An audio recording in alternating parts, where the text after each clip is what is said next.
dia! Um bom dia gigante a todos vocês ligados no canal Atenção Vascaínos. Está entrando no ar o nosso vídeo da manhã. O bom dia gigante nessa segunda-feira, dia 27 de julho de 2020. Eu quero abrir esse bom dia mandando dois grandes abraços ao querido Luiz Barata lá em Baltimore, nos Estados Unidos. Grande Barata! Muito obrigado pelas mensagens diárias que você manda, mensagens de incentivo e de otimismo. E um grande abraço ao Itamar Araújo, lá de Nossa Senhora da Graça, em Sergipe. E para vocês dois, a gente abre falando da volta aos treinos.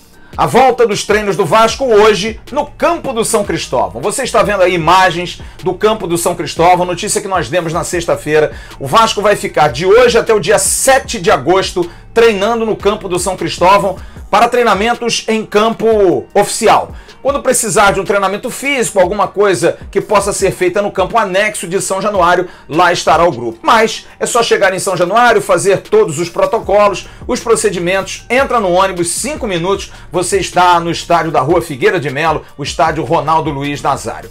Você está vendo muita gente achando que o campo está ruim? Não. O campo do São Cristóvão está muito bom, em ótima condição. Quem viu a live está passando aqui o card no sábado com o Léo Copertino. Ele deixou bastante claro. Está um tapete e vai dar para trabalhar bem. Bom, a expectativa era, de repente, do Vasco fazer até uma pré-temporada em São Paulo, mas não se sabe, porque o Palmeiras pode chegar à final. E se o Palmeiras chegar à final, o jogo vai ser no dia 8. E aí não vai ter jogo dia 9. O Vasco estreia no Campeonato Brasileiro no dia 13 contra o Sport Clube do Recife. Aliás, nessa ausência de treinos em São Januário, são 15 dias para o gramado ficar legal. Vamos então cobrar do patrimônio do clube, da Greenleaf, a empresa que cuida do gramado de São Januário, para que o gramado fique bom para o jogo contra o Sport Recife. O zagueiro Miranda, a princípio, voltando. Ele que estava lesionado, o Alexandre Melo. Talvez não, Alexandre tem aí algumas situações musculares, precisa meio que se equilibrar, está um pouco desequilibrado muscularmente, precisa melhorar para evitar muitas lesões. Quem vai estar provavelmente hoje na reapresentação é o volante de 23 anos, Bruno Cozendei. Você está vendo aí, o Bruno Cozendei jogou no Vasco, formado no Vasco, tem 1,85 m, 78 kg, mas já girou. Jogou no Vitória de Guimarães, você está vendo a foto. Jogou também no Criciúma de Santa Catarina e ultimamente estava no CRB. Chegou a se apresentar no CRB, mas foi requisitada a volta do jogador. O Bruno Cozendei é um jogador que talvez possa ser utilizado em função desses problemas aí de volantes, de reforço do meio de campo. Talvez seja até uma ideia de poder utilizar. Mas a ideia sim é poder observar e ver se o jogador vai ter condição de ficar no elenco do Vasco para o restante dessa temporada 2020, que acaba em fevereiro de 2021. E quem volta hoje se representa é o time sub-20 do Vasco. E olha, recheado de boas notícias, recheado de jogadores novos, caras novas. E vamos apresentá-los a vocês. Muito por conta dos olheiros, daqueles que fazem a observação, Alexandre Falbo, ex-zagueiro, que é um observador técnico muito bom, observou, olhou muitos jogadores, e o Vasco vai reapresentar hoje só um jogador que não chega em função da questão do país. Mas nós vamos apresentar Andrei, atacante de lado, jogador que veio do Nova Iguaçu. Você está vendo fotos aí do craque Rafael Ribeiro, fotógrafo do Clube de Regatas Vasco da Gama. Andrei é jogador que tem-se muita esperança. Você está vendo aí também o volante João Pedro, que veio do Tigres. Volante, jogador de muita pegada e também de muita técnica. Você está vendo também Maranhão, goleiro que veio do Itapirense, adversário do Vasco na Copa São Paulo, pegou muito e está chegando para reforçar a nossa equipe. William, zagueiro, que está vindo, que jogou no Atlético do Paraná, é jogador do Primavera de São Paulo. Você está vendo também a foto de Lucas Berchieri, atacante que veio do Joinville de Santa Catarina. É um jogador em que se espera muita qualidade. Além dele também há Marcos Dias, jogador que já assinou compromisso, que veio antes da pandemia, que já estava treinado, jogador que estava no Palmeiras e acabou vindo para o Vasco da Gama. E a grande esperança, Matias Galarça, jogador paraguaio, você está vendo a foto dele aí. Matias Galarça, que é um jogador que se espera também muito, volante canhoto. Todos vão se apresentar ao técnico Alexandre Gracelli e no dia 23 de setembro o Vasco estreia no Campeonato Brasileiro. Uma esperança muito grande. Subiram muitos jogadores do Sub-20 para a equipe profissional. E agora o Vasco está reforçando em todas as posições. Um trabalho excepcional do Carlos Brasil, com seus olheiros, com aqueles que veem futebol no Brasil e no mundo inteiro buscando talentos para a nossa equipe Sub-20. De Minas Gerais vem o Café do Alto, feito com grãos colhidos, secados, limpos, torrados e moídos de forma artesanal. Chega um produto de muita qualidade, trazendo a leveza do café tradicional ao seu paladar. Quem não gosta daquele cafezinho toda hora, hein? Moído ou em grãos, o Café do Alto pode ser enviado para lojistas, estabelecimentos e especialmente para você que adora esse saudável hábito. Café do Alto, aroma, pureza e sabor.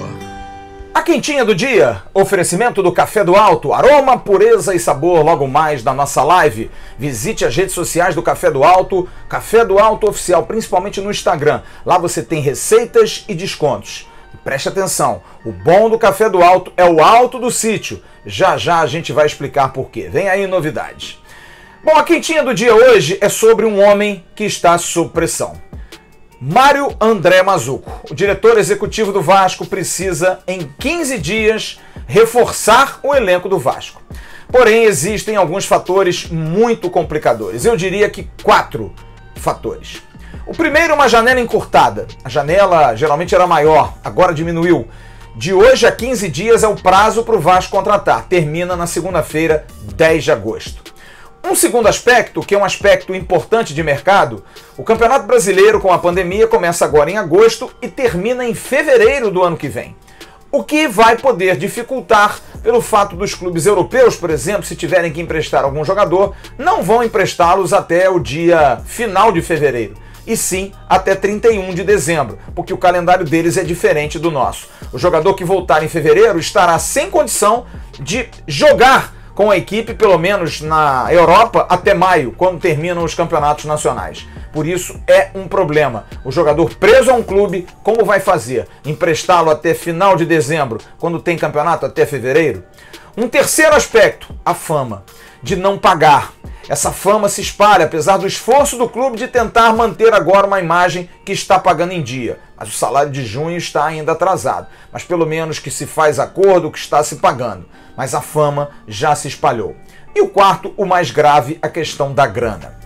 Eu conversei ontem à noite, há 3 dias ele estava sumido. Sexta, sábado e domingo, Mário André Mazzuco não deu as caras. Trabalha e está com a cabeça enfiada em relação a nomes, a jogadores, a possibilidades para definir. Não quis me confirmar, mas isso aqui eu posso dizer. O Vasco vai contratar pelo menos 2 jogadores, talvez até essa semana possa anunciar. Me disse ele a respeito de alguns atletas. Eu vou enumerar dentro daquilo que eu tenho de informação também.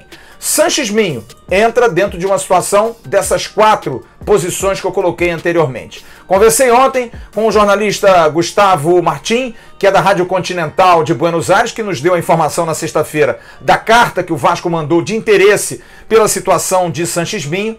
Sanches Minho está brigado, não vai ficar, quer trocar o passe dele, o preço do passe, me confirmou o Gustavo, em $800 mil em relação à dívida para com o clube deve a ele 3 meses, ele ganha aí entre 50 e 100 mil dólares, tentar fazer uma barganha. Mas o staff do jogador já está preocupado, porque sabe, e aí a fama espalha, que o Vasco está ruim de grana. Sair de lá sofrendo para vir para cá, também na dúvida, talvez seja melhor sair do Independiente e ir para outro local. Então a situação de Sanches Minho já está complicada por um outro aspecto. Um jogador que Mário André Mazzuco comentou comigo, Lucas Alves, o zagueiro, me disse que está sendo feita uma tempestade numa situação que foi apenas um contato preliminar. Não há, assim, tanto interesse, não é um jogador que o Vasco cacifa, paga. E ontem eu recebi mais uma informação do mesmo companheiro que me passou da Gazeta dello Sport, ligado à cobertura do futebol suíço, de que Lucas Alves é um zagueiro realmente que tem qualidades, porém muito irregular, me ratificou isso. E eu disse, mas ele não jogou hoje, porque hoje teve jogo, inclusive o Lucerni perdeu por 4-1. E ele me disse, o jogador está fora do time por conta de uma lesão. Mas na semana passada, contra o Sion, não foi bem no clássico e o Sion venceu por 2-1. Quem quiser ver, tem esse gol no YouTube, ou esses gols no YouTube. No primeiro, uma falha dele, que rebate uma bola na pequena área para a entrada da área e na sequência é gol. No segundo, falhou todo o sistema defensivo, o atacante do Sion faz um gol de cabeça praticamente na pequena área de um escanteio. Mas de qualquer maneira, não é um jogador que encha tantos olhos assim. Um outro jogador que também eu informei aqui e trouxe essa informação com detalhes em relação à possibilidade, informação que foi dada por toda a imprensa esportiva, é Azar Mendia, lateral esquerdo paraguaio. A situação do Azar Mendia parece pintar um novo fato realmente. O jogador pode sair por um valor menor do que os 2,5 milhões por 70%, talvez 1,5 milhão por um percentual menor. Tentei confirmar isso ontem com Regis Max, empresário do jogador, não consegui, vou insistir no dia de hoje. E talvez sim, diante dessa redução, investidores possam comprar o jogador. Por quê? Também, como nós informamos aqui na sexta-feira, o empresário, o staff do jogador prefere que ele faça um estágio aqui no Brasil, quando pelo menos pode aprender mais, pode jogar numa liga mais competitiva, para depois pensar em ir para a Europa. Mas nesse momento é a situação. Azar Mendia depende do investidor e talvez o preço realmente seja reduzido. Um outro jogador que também comentei com o Mário André Mazzucco é Rogério. Você está vendo aí lances dele. Jogador que saiu do Internacional de Porto Alegre, jogou nas seleções de base do Brasil, estava na Juventus e foi para o Sassuolo da Itália. Está fazendo um bom campeonato. Me disse Mazzucco, esse jogador é muito caro, Flávio. É um jogador que ganha muito dinheiro. Não dá. Então é impossível. É um ótimo nome, é um ótimo jogador, mas não tem nenhuma possibilidade nesse momento. O grande sonho da direção do Vasco é Kennedy, atacante do Chelsea, que jogou no Watford, jogou no Newcastle, estava no Getafe da Espanha, por ser um jogador jovem, canhoto, que faz a meia e também o lado de atacante. Mas Kennedy é um jogador que também pode ser caro, ainda tem 2 anos de contrato com o Chelsea, mas o Chelsea está emprestando. O empresário de Kennedy é Evandro, pai de Evander. E aí a gente tem que saber a relação, como é que ficou. Eu perguntei a algumas pessoas ligadas ao Vasco, à direção do Vasco, e muitos me disseram, não uma grande maravilha, mas também não ficou ruim. Sempre se fez os acordos. O Vasco saiu do CT agora, o CT onde treinava, o CT do Almirante lá em Vargem Pequena, pagou tudo certinho, não há nenhuma rusga. Talvez esse relacionamento de alguma forma possa te ajudar. Tentei falar com o Evandro durante o final de semana, mas o filho foi campeão na Dinamarca e com certeza ele está comemorando, além de ter sido também aniversário da esposa e mãe de Evander nesse final de semana. Mas durante a semana nós vamos correr atrás aqui para saber se pelo menos do empresário há uma possibilidade de brigar com o Chelsea, de que Kennedy possa voltar ao Brasil ou não, se como plano de carreira é melhor que ele continue lá. Vamos esperar. Mário André Mazzucco sob pressão, mas o Vasco vai contratar pelo menos 2 jogadores, talvez até ainda essa semana. É a quentinha do dia, oferecimento do Café do Alto. Aroma, pureza e sabor. Logo mais na nossa live. A situação de Fred Guarim é uma situação que traz ao torcedor do Vasco uma grande angústia. Mas olha, eu diria que hoje é um dia decisivo, como nós informamos na sexta-feira. Hoje, Guarim vai definir. Deu uma boa caminhada. Há uma tendência muito grande que realmente Fred Guarim volte ao Brasil. Mas existe um fator que pode pesar também para que ele venha ao Brasil, até para se despedir, que é a questão de ficar próximo da família. Por quê? Guarim tem 3 filhos, 2 filhos do primeiro casamento com a modelo Andreina Fialho, Daniel e Dana. Tem um outro casamento com Sara Uribe, com quem teve Jacobo, filho pequenininho. Sara Uribe mora em Medellín com Jacobo. Os outros filhos moram em Miami, com a mãe de Fred Guarim e também com Andreina Fialho. E ficam ali, Colômbia, Estados Unidos, vindo e indo, uma ponte aérea. Mas nesse caso, existe um imbróglio danado, porque a separação de Guarim e de Andreina não foi legal. E de alguma forma trouxe também mágoa para os filhos, até de poder reconhecer o irmão pequeno, Jacobo. E tudo isso vem incomodando demais o Guarim, que é uma pessoa extremamente família. E hoje eu posso dizer, você está vendo a foto dele aí. Daniel, o filho de Fred Guarim, está sendo fundamental para essa mudança. Já é um adolescente, quase homem, já sendo um adulto, e Daniel foi bastante claro com o pai. Quero que você continue jogando futebol. Mas aí é a dúvida. Brasil ou Colômbia? Ficar no Brasil, de repente, mantendo a distância, ou na Colômbia, próximo dos filhos? Ou não, fica no Brasil e vem pra cá passar as férias. Férias? Que férias? Se o campeonato só termina em fevereiro. Daniel estuda, tem colégio. Dana da mesma forma. Mas tudo isso pode ser ajustado. A informação que nós temos nesse momento é essa. Fred Guarim hoje deve dar um ok para o retorno. Mas aí é para se saber se ele retorna para comunicar ao Vasco que não vai ficar ou então retorna para permanecer. Essa é a maior dúvida. Mas de qualquer maneira, a volta dele é quase 100% garantida. Agora depende mesmo do papo aqui do Vasco, da situação de repente trazer os filhos, ficar com os filhos aqui. O filho Daniel quer ser cantor, quer ser cantante, como dizem os espanhóis. Enfim, de repente aqui ele pode ter mais oportunidades. Vamos ver, de repente coisas boas podem acontecer. Mas nesse momento a informação que nós temos é a seguinte: hoje se define, a tendência é que ele volte. E volta muito por conta do pedido do filho. Porque ouviu do pai a possibilidade até de se aposentar e permanecer na Colômbia para sempre. E o filho disse: não, pai, eu quero que você continue jogando futebol. Vamos então esperar, o dia de hoje promete.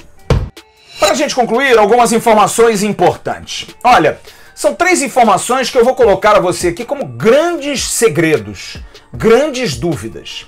A primeira envolve os jogadores do Madureira, Marcelo Alves e Igor Catatal. Os jogadores passaram a semana toda treinando em horários diferentes dos jogadores principais do Vasco. Sem assinar contrato, fazendo baterias de exames, tudo aprovado e nada do contrato. Pois bem, final de semana eu fui cobrar dos empresários dos jogadores. E me informaram os dois que os documentos já foram pedidos. Mas não se sabe se hoje os jogadores vão se incorporar ao elenco principal.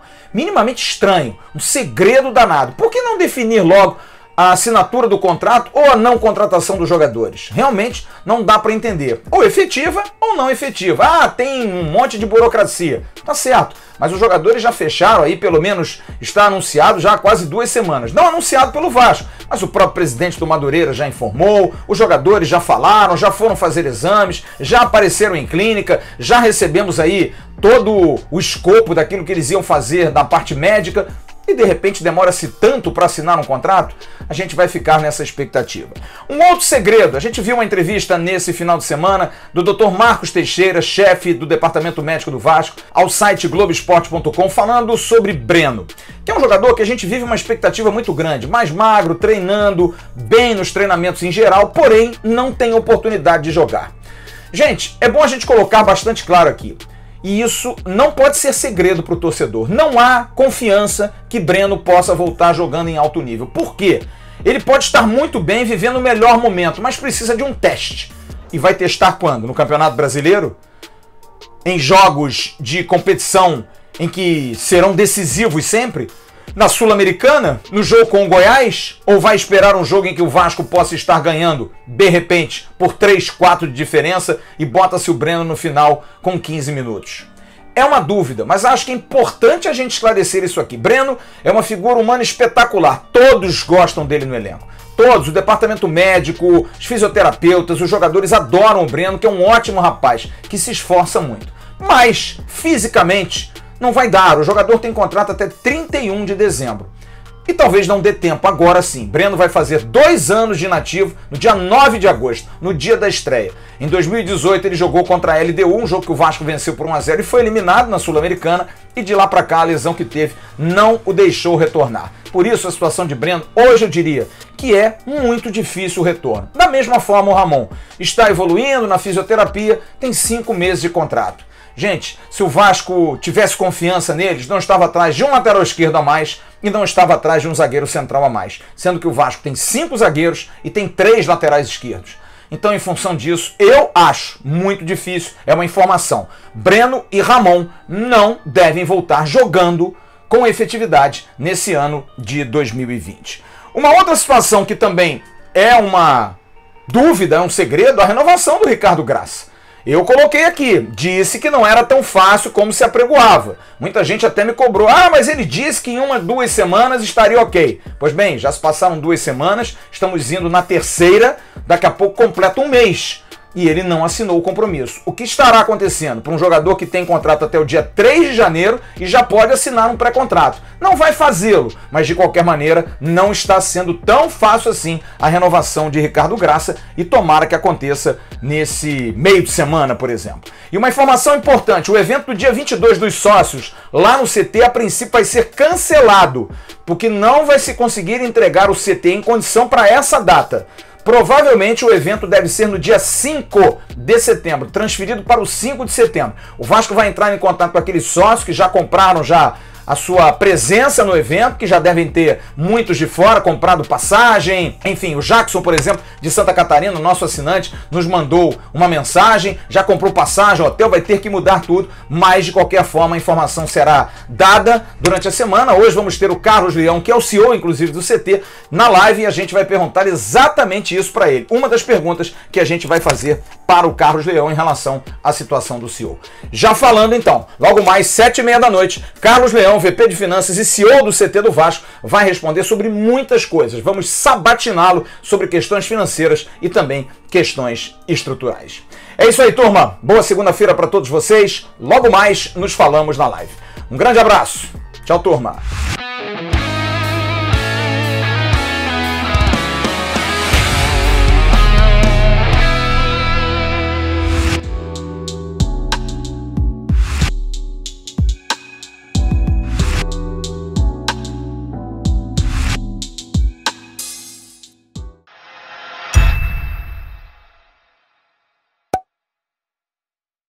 Atenção, vascaínos, ao Vasco nada! Tudo! Então como é que é? Casaca, casaca, casaca, casaca, casaca.